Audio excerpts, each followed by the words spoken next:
भगवान विष्णु ही सकल प्रपंच के मूल आधार हैं, वही समग्र क्रियाओं के संपादक हैं, वही कारणात्मा हैं, वही कार्यात्मा है। ये कार्यात्मा और कारणात्मा क्या है, इसको थोड़ा सा समझना होगा। माने घट है कार्य और मिट्टी है कारण, दो शब्द है, एक है कार्य और दूसरा है कारण। बोलो क्या क्या है, एक है कार्य और दूसरा है, पहले जयकारा लगाओ। बोलिए वृंदावन बिहारी लाल की, हर हर।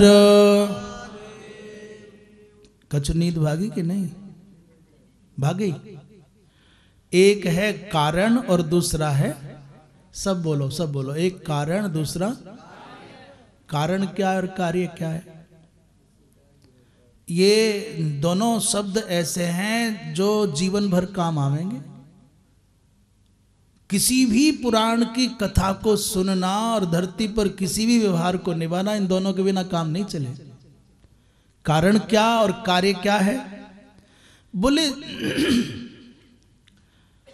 जो बनता है वो है कार्य और जिससे बनता है वो है कारण। बड़ी अटपटी सी परिभाषा है।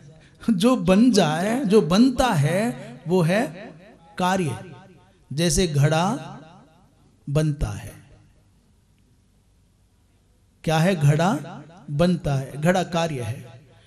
पर जिससे बनता है तो किससे बनता है? इस जिससे बनने में दो तीन चीजें आ गई।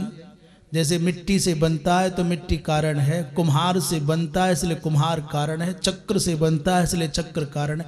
कारण अनेक हैं पर कार्य एक है। पुत्र बनता है पर पिता के द्वारा बनता है तो पुत्र कार्य है और पिता कारण है।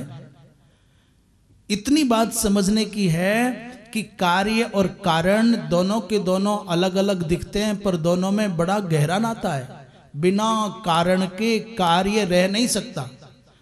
यहां किसी पर अंगूठी है? दिखाओ अंगूठी, है ना? अंगूठी, अंगूठी बनती है।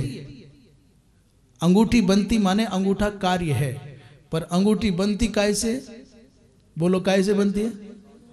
भले चांदी से नहीं बनेगी। हाँ तो सोने की अंगूठी किससे बनी? बोले सोने से, तो सोना कारण है। बिना स्वर्ण के स्वर्ण की अंगूठी बन नहीं सकती। ऐसे ही ये जितना जगत प्रपंच है ये कार्य है। जैसे घड़ा मिट्टी के बिना बन नहीं सकता तो घट रूपी कार्य के प्रति मृत्तिका रूपी कारण हेतु है। ऐसे ही ये जगत, पूरा का पूरा जगत, ये घर, ये मकान, ये भवन, ये दुकान, ये पर्वत, ये नदियां, ये सागर, ये वन, ये धरती, ये आकाश, ये कोई आखिर कार्य रूप है तो कोई ना कोई तो निर्माण करने वाला होगा। इस भाव से विचार करें तो परमात्मा ही सकल प्रपंच का निर्माता है। अथवा ये कहो कि सकल प्रपंच जहां भाषित हो रहा है उसका आधार अधिष्ठान कौन? बोले परमात्मा, वो भगवान नारायण ही है।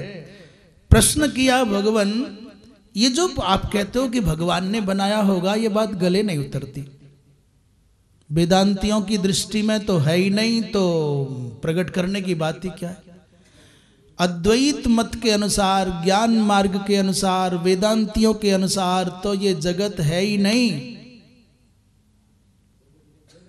और आप कहोगे कि नहीं जगत तो है, हम भी कहते हैं जगत है और तुम भी कहते हो जगत है। तो बताएं कैसा है जगत? जैसा सपने में देखा हुआ दृश्य सच्चा है, वैसा ही इन खुली हुई आंखों से जागृत अवस्था में देखा हुआ जगत सच्चा है। सपना देखते हैं तो सपने में जो दृश्य दिखता है, जो जगत का अनुभव होता है, जिस जगत का प्रतिभास होता है, वो कब तक रहता है? जब तक आप सोए हुए हो। आंखें खुलने के बाद स्वप्न का जगत लीन हो जाता है। आपको हंसी आती है, कहाँ गया सागर, कहाँ गई नदी, कहाँ गया वो सिंह, कहाँ गया जंगल।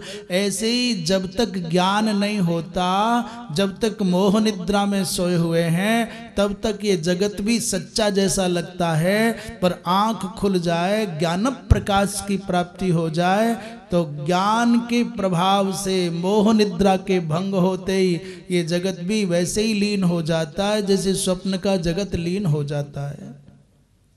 ये जगत सच्चा है, कितना सच्चा, भले जैसे स्वप्न का दृश्य सच्चा है, जैसे फिल्म के दृश्य सच्चे हैं।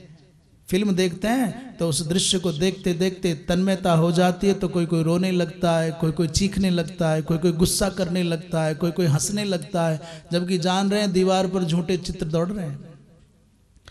उस पर्दे पर झूठे चित्रों को देख करके व्यक्ति जैसे तन्मयता के कारण तत्तद रसों का सुख लेता है, जैसे स्वप्न के दृश्यों को देखने के कारण सच्चा समझने लगता है, वैसे ही इस जगत को भी सच्चा मान बैठे हैं।